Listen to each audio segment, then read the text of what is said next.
अजून पुरावा तसा नाही आहे. अदानीचा अणु ऊर्जा निर्मितीमध्ये सगळं खाजगीकरण केल्यानंतर अदानी द्यायचं चाललंय ते तर उघड आहे. पण ह्या दुसऱ्या गोष्टीमध्ये त्यांचा काही डायरेक्ट संबंध आहे का माहिती नाही. आता हे काय भानगड आहे, मी 19 डिसेंबर का म्हणतोय, किंवा मी जेव्हा बोललो होतो की काही बदल घडतील, आणि एक विश्लेषण आहे की मला असं वाटतं की जर बदल घडले तर मग मराठी माणसाला संधी मिळू शकते महिन्याभरात. हे महिनाभर का, तारीख का दिली, त्याचं विश्लेषण थोडंसं मी सांगू इच्छितो. बऱ्याच लोकांनी माहिती घेतली असेल. अमेरिकेमध्ये घटना घडली, आणि घटना घडली म्हणजे बरेच दिवसापासून घडत होती की 1995-96च्या सुमारास एक अमेरिकेतला एक उद्योगपती नाव जेफ्री एप्स्टीन, ह्या माणसानं एक पुढे येऊन एक तो प्रकाश होतात आला 1995-96 पासून. नंतर पुढं काही वर्षानंतर असं 2000च्या सुमारास लक्षात हा माणूस काहीतरी बेकायदेशीर गोष्टी करतोय, विशेषतः सेक्स ट्रॅफिकिंग करतोय असं लक्षात आलं. आणि त्या सेक्स ट्रॅफिकिंगमध्ये सुद्धा लहान मुली 13 ते 15 वर्षाच्या मुलींना घेऊन आणि काही राजकीय नेत्यांना त्यामध्ये गुंतवून आणि त्यांना हनी ट्रॅपमध्ये गुंतवून आणि त्यांचे चित्रीकरण, फोटो, व्हिडिओ काढायचा प्रयत्न करतोय असे उघडकीस आलं. काही लहान मुलींनी तक्रारी केल्या कोर्टामध्ये, कोर्टाने चौकशी केली, त्यामध्ये तथ्य सापडलं. त्या जेफ्री एप्स्टीन नावाच्या माणसाला शिक्षा झाली 13 महिन्याची. नंतर पुन्हा आणखी काही मुली पुढे आल्या की आमचा एक्सप्लॉयटेशन, सेक्शुअल एक्सप्लॉयटेशन केलं लहान मुलींनी, असं त्याच्या पेरेंट्सनी तक्रारी वगैरे केल्या. पुढं त्याची चौकशी झाल्यावर त्या माणसाला शिक्षा झाली, जेफ्री एप्स्टीन.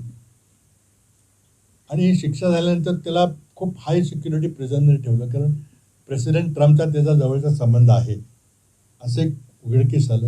आणि त्यामुळं प्रेसिडेंट ट्रम्प हे त्या बाबतीतले काही पुरावे बाहेर येऊ देणार नाहीत असं कळल्यानंतर तिथं अमेरिकेत खूप मोठा गदारोळ गेल्या 5-7 वर्षापासून चाललेला आहे की त्यांनी काय केलं ते सगळं उघड करा, कोणाकोणाला एक्सप्लॉइट केलं, काय केलं.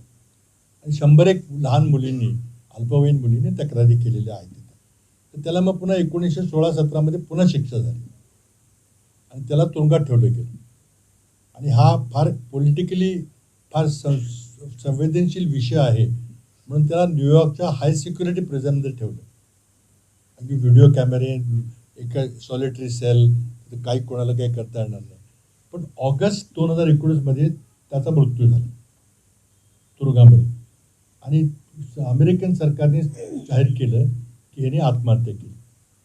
आता ते व्हिडिओ कॅमेरे सगळे होते, लोकांनी सगळे तपासले, नेमके 2 मिनिटाचा व्हिडिओ कॅमेरा त्यावेळी बंद होता त्या ठिकाणी तो मेला त्या ठिकाणी.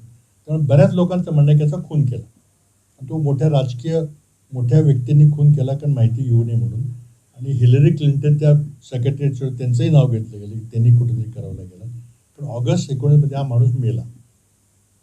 आणि त्यांनी जे व्हिडिओ चित्रीकरण केलं होतं ते सगळे पुरावे अमेरिकेच्या कायदा मंत्र्याकडे गेले. आत्ता कायदा मंत्री कोण आहेत प्रेसिडेंट ट्रम्पचे, ते पॅम बॉडी नावाच्या बाई आहेत, त्याला तिथं अटॉर्नी जनरल म्हणतात. सगळे कागद त्यांच्याकडे आहेत. आणि त्यांनी एका पत्रकार परिषदेत सांगितलं की या जेफ्री एप्स्टीनची जी क्लायंट लिस्ट आहे, म्हणजे त्यांची जी गिराईक आहे त्याची यादी माझ्याकडे सगळी आहे. कुठल्या राजकीय माणसाला त्यांनी गुंतवलं होतं. मग पुढं प्रेसिडेंट ट्रम्पनी त्यामध्ये हस्तक्षेप केला आणि ते काही कागदपत्र खुले करायचे नाहीत असं तिला आदेश दिला. तर त्याचेच कायदा मंत्री आहे, त्यामुळे त्यानं ते मान्य केलं. मग ती म्हटली नाही, आता आम्ही काही कागदपत्र जाहीर करणार नाही. झालं काय की प्रेसिडेंट ट्रम्पच्या पार्टी जी रिपब्लिकन पार्टी आहे त्याची त्यांच्या संसदेमध्ये मेजॉरिटी आहे. आणि त्यांना असं वाटतं की आपण ट्रम्पचा जो मागा कॅम्पेन आहे, मेक अमेरिका ग्रेट अगेन, आणि म्हणजे बाहेरचे लोक जे आपल्याकडे काम करायला तर त्यांच्यामुळे आपले जॉब जातात, त्यांना सगळ्यांना हाकला बाहेर, इमिग्रेशन हाकला. मध्यंतरी भारतातले जे इलिगली लोक गेले होते त्यांना बेड्या घालून परत पाठवलं.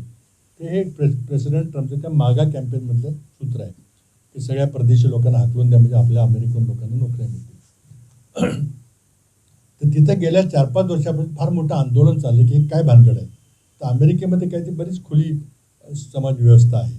आणि म्हणजे अगदी तिथे 2-4 खून करून सुद्धा माणूस बाहेर जाऊ शकतो, काय होत नाही त्याला. किंवा एखाद्या बायकोबरोबर कुणी पळून गेला तरी कोणी काय फार त्याचा विशेष मानत नाही. पण बाल यौन शोषण हा विषय तिथं फार गंभीरतेने घेतला जातो.